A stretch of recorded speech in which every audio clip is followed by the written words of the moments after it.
Maddie had a softball tournament.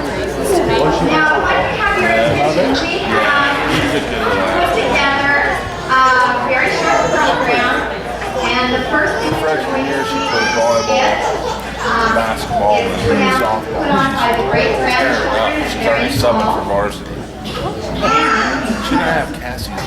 Interesting thing about it is the story of their love life. Now, Lorraine wrote this, and she is going to narrate it. Lorraine, come on here.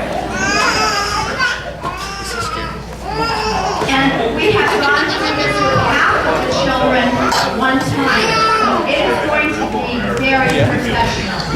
So be sure and listen and watch carefully. After that, we are going to have all of the great-grandchildren See you later. Good to see you. Grandpa. Sorry. And then after that, we are going to have Jason perform for us. And we are very excited about that because I went to his wedding and it was pure joy to listen to him sing and play. So anyway, we will go from there.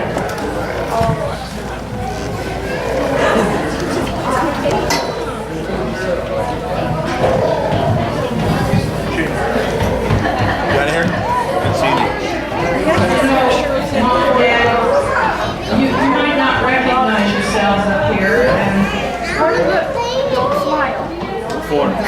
Four. various brothers and sisters. Your mouth. She had a heart.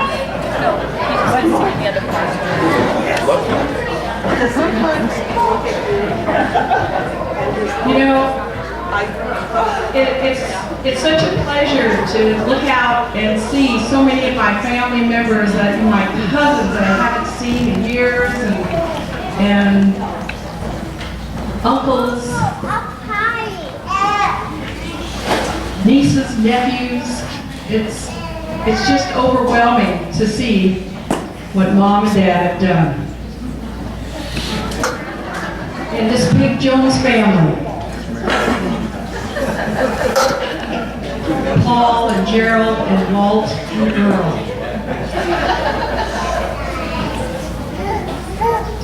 They do look alike, don't they? When Linda came in, she said, "Oh my goodness, Paul looks so much like Walt." And if you notice, all of us look alike too. Okay, Mom, Dad, with apologies to you guys, we wrote this story. I didn't do this all by myself, although Cindy'd like to blame me. But we had to alter a few little things, a few little details, so we ask you to forgive us if we've got a little problem. By the way, Dad, there was an Indian fellow who was 101, and he won the 26-mile marathon recently in England, if you can imagine that. So Dad's not quite 101, but he's getting close, 98. We want to also acknowledge that Uncle Gerald and Aunt Mary Lou will also be celebrating their 70th wedding anniversary in December. So they got married the same year that Mom and Dad did, and 70 years is really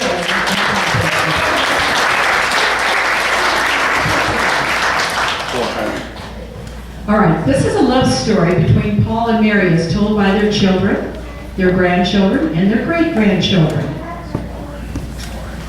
Mom lived with two friends across the street from the Jones family, which consisted of Grandma and Grandpa Jones and four brothers, Walt, Paul, Earl, and Gerald.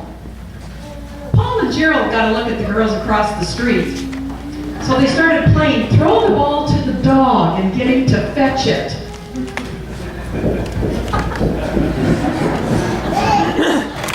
Whoa, he almost didn't get it. He was supposed to not get it so that they could come over to where the girls were and help get the ball from the dog, for the dog. Mom and the girls just sat on their front porch and watched, and the boy's mother had been talking to the girls, who consisted of Mom, Mary Lou, and her sister Ivy, and telling them all about her handsome sons. That would have been Grandma Jones. Dad would also back out the car a number of times, taking an extra long time to look at Mom. Finally, he got up a lot of nerve and he wrote her a letter to ask her out to a movie. He even told her what a nice guy he was. She must have believed it because she agreed to go out to the movies. Now, Dad was Staff Sergeant Jones, and he was stationed at Luke Air Force Base, so he decided to take his time and dated Mom for a whole week before he asked her to marry him. Mom evidently agreed it was a good time, so they quickly decided to get married before he went off to war. Aren't they cute?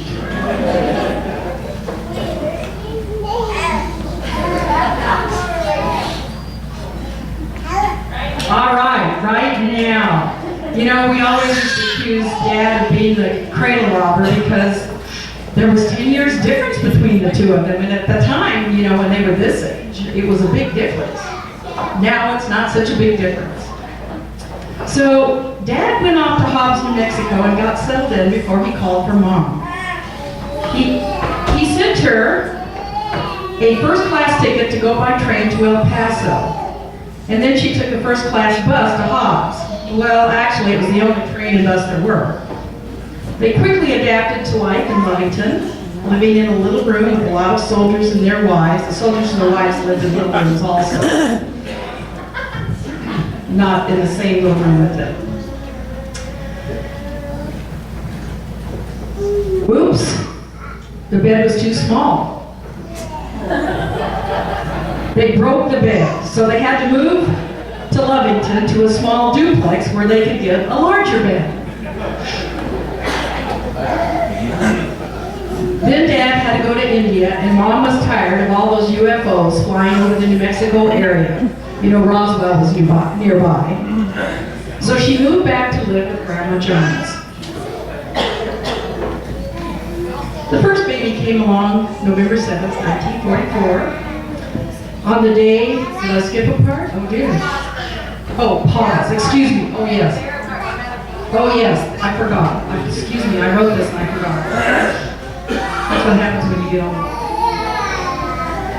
They wrote many letters back and forth to each other while Dad was in India and Mom was with Grandma Jones. Grandma said that sometimes she would receive as many as 5 or 6 letters in one day. So there was a lot of sighing, laughing, and sadness.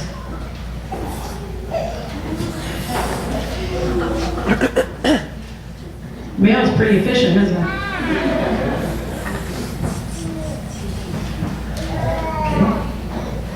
The first baby came along on November 7th in 1944, on the day Franklin Delano Roosevelt was elected president. And that would have been me.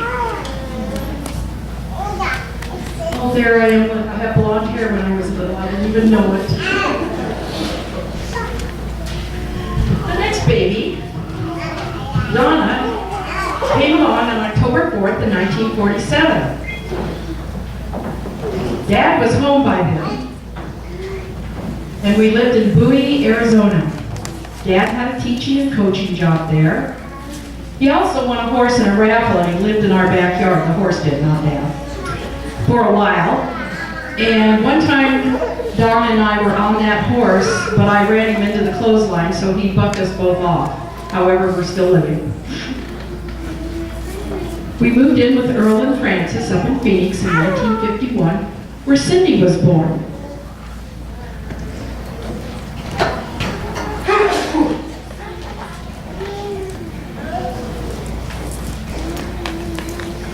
Then Dad bought our first house for a whopping $9,100 on West Roby Avenue. The kids just kept coming, and the 3 of us girls kept asking where in the heck they were coming from. Dan came next in 1953 on May 30th. Next came Steve on December 17th, 1954. Every time I asked Mom if we could change the living room furniture around, she would quietly tell me that she couldn't move anything right now. We all knew another one was on the way. Then Greg joined our burgeoning group on the 16th of June in 1959. We also started building our cabin that we shared with Earl and Francis and Judy and Jan and Christy. We remember well Dad standing out there pointing to all of us kids. Okay, all you guys, get in those logs. We had to build it from scratch, you see. A couple of summers later, one of us piped up from the log. Hey Dad, I think we missed a part of the roof. We can all see the stars. Dad replies, okay, we'll have Earl fix that. Earl could fix anything and everything. Dad was a principal at Granada School and refereed ball games, evenings and weekends. He picked watermelon, cotton, and cantaloupe during the summers. How else could they afford all of us little urchins?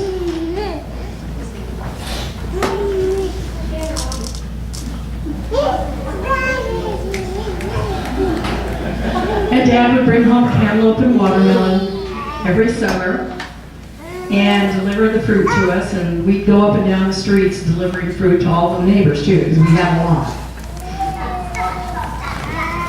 And finally, there was one last little treasure coming our way. I was a senior in high school and just about ready to go to college, so on November 18th, 1961, our Julie was born. There she is. After getting most of us raised and out on our own, Mom went to work at Motorola when Julie was just 5 years old. She was ready to go to kindergarten, and Mom was unfortunately at work. So Dad had to fix Julie's hair for school. And Julie was not impressed with Dad's hairstyling abilities.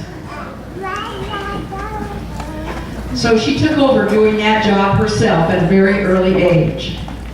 Dad retired from teaching in about 1978, and the two of them decided that they would buy an RV, and it was the Dolphin. They spent many happy hours and years traveling all over the country in their own little cabin. Driving along in the Dolphin, Dad says,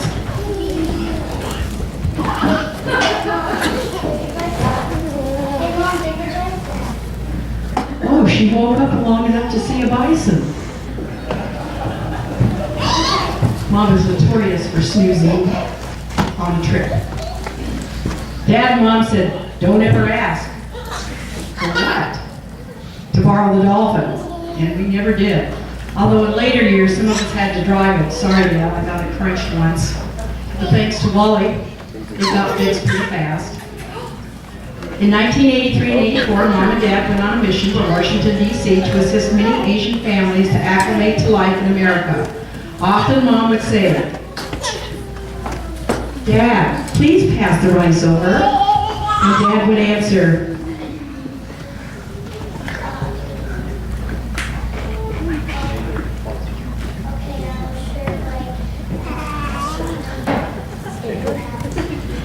Dad loves In-N-Out hamburgers, so he got tired of eating rice. Now in our later years, we come home and catch Mom and Dad with the TV on, and both of them snoozing on the couch. Yes, their mouths are hanging open.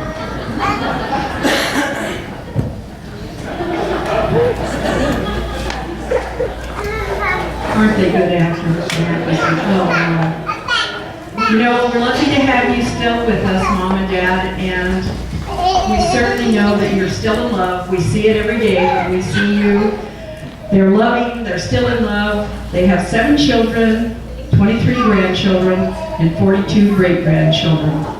Thanks for everything you've done for us all this time. We love you. Thank you, Mom, Dad.